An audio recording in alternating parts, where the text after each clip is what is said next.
Good afternoon and welcome to TL Physics, and today I'm going to talk about I'm going to give you the definition for simple harmonic motion, and I'm going to derive it too.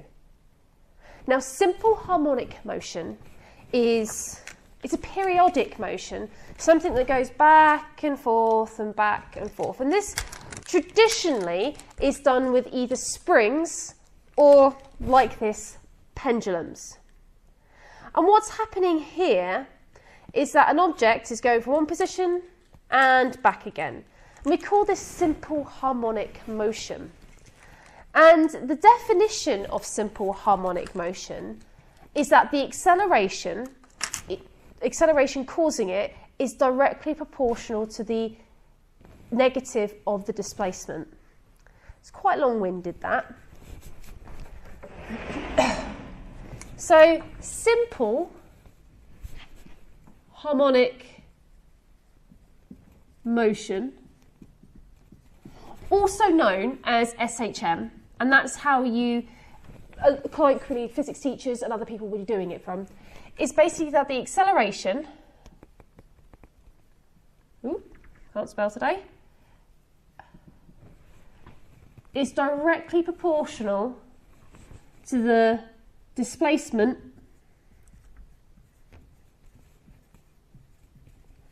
in opposite direction. Or A is proportional to minus x. And you can kind of see that. So this pendulum here, when I let it go, it is going to accelerate inwards.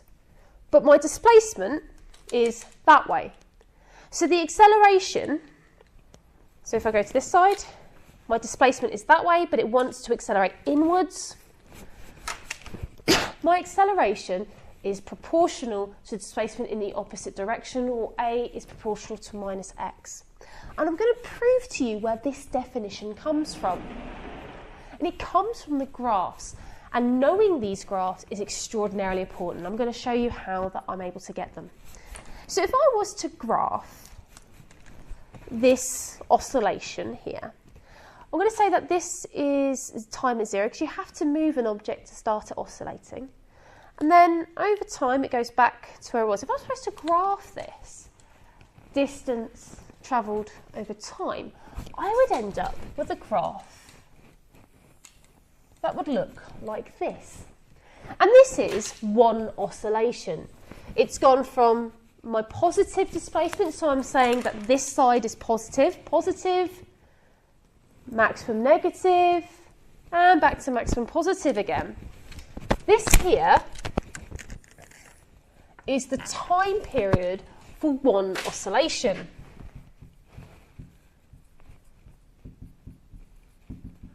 Okay. And this here is my displacement, where this bit in the middle, this 0, is the equilibrium point, the point where it would be if I didn't oscillate it at all. And this here is a cos graph.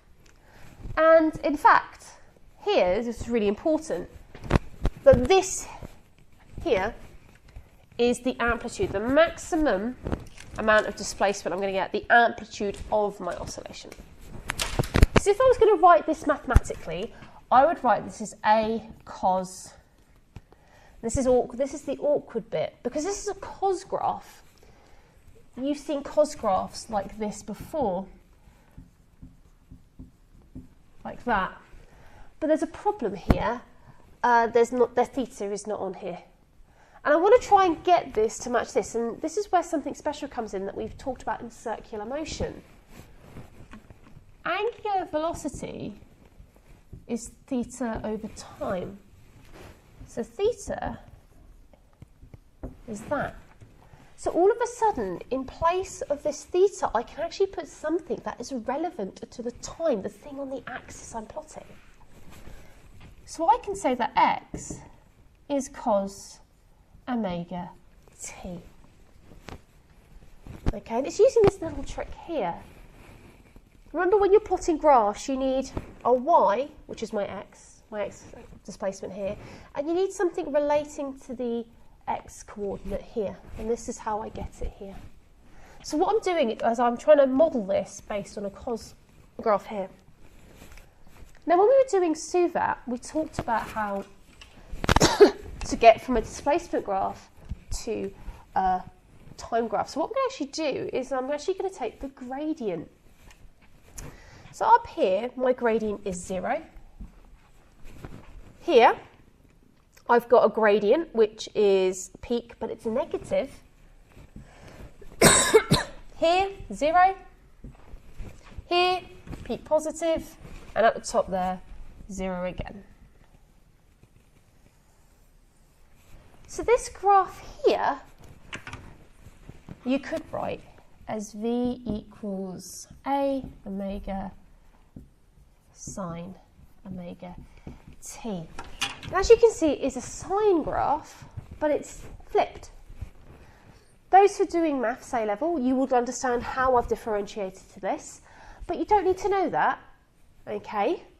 You'll be given these formula here. And it's really actually quite important, because when the displacement is the 0 back to the equilibrium point, this is when the object is the fastest. And that makes sense. I'm accelerating, and I get really fast, and then I accelerate the other way. So at the bottom of this swing, it's very fast, and you see that when you're on a swing.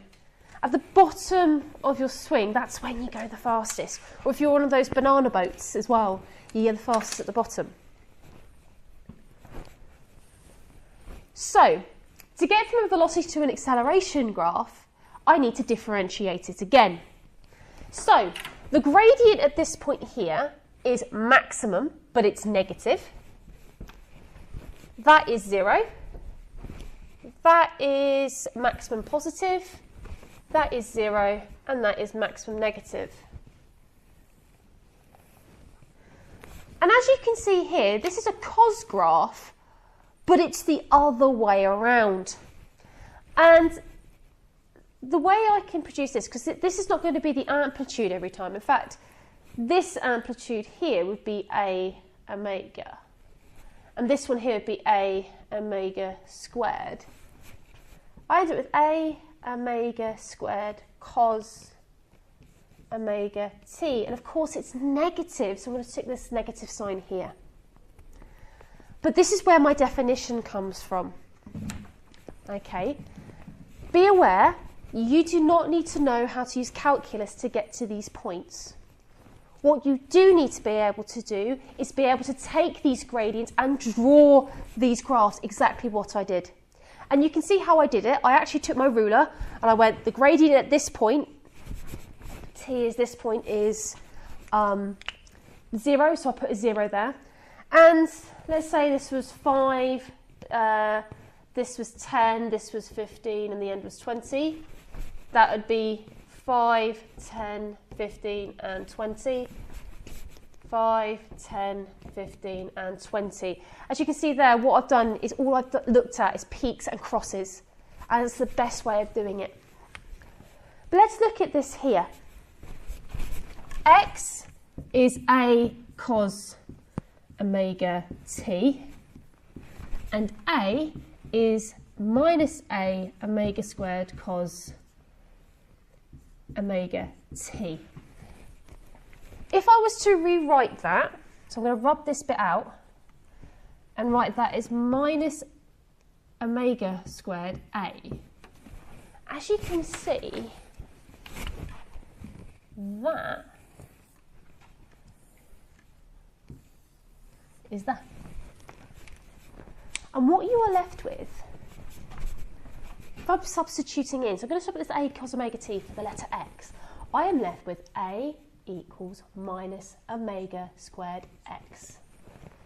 And this omega, if you remember, 2 pi f, okay, is omega, is constant. So I'm left with the idea that A is a constant times x, or minus x. Therefore, A is proportional to minus x. And that is where the definition of simple harmonic motion comes from. You need to be able to draw these graphs. You don't need to know about this calculus at all. You don't need to know how, but you are given in your data sheet. So trusty little data sheet here, you are